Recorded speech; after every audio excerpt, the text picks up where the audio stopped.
hey, I want to crowdsource useful resources and opportunities within my network. And I want to do that all from my note-taking app, IdeaFlow.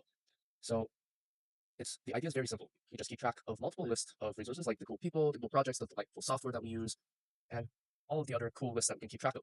Anytime we come across a cool link, we just toss that link into this list, into one of these lists. And we can also group these lists together to create a category of useful resources just from our existing set of lists. So how does this work? We're piping each of these resources that we've taken notes on directly into our website. So let's unselect this and clear this out first. So let's start with Waterloo.works. This is just a list of job opportunities along with their descriptions. And if I go over to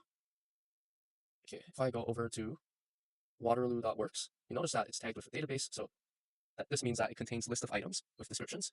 It's tagged with features, so that means that it should be featured on our website. And it's tagged with default, which means it should be open by default.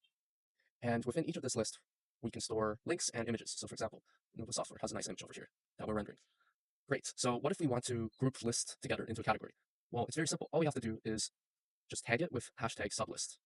And what that does is it marks this list as a list of lists. And we can reference existing lists that have been tagged with database. And it'll flatten each of these results. So over here, we have list of free stuff, delightful software, grants and fellowships, and climate action resources. And if we just select this list and see, we have a flattened set of resources for people who might be interested in free stuff, grants and fellowships, and climate action resources.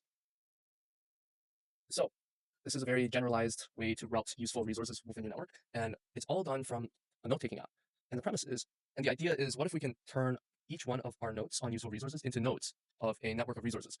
And once we've mapped out all the resources within our network, all we have to do is make the connections to draw edges between these resources in order for them to be connected to where they are best used. And that's brain route. It's a play on words on brain rot. Instead of rotting your brain, you're routing your brain. Instead of rotting your brain on social media, where it's really easy to fall into these rabbit holes and be distracted, you're routing the best parts of your brain into a network that can propagate and help people in a very systematic and awesome way.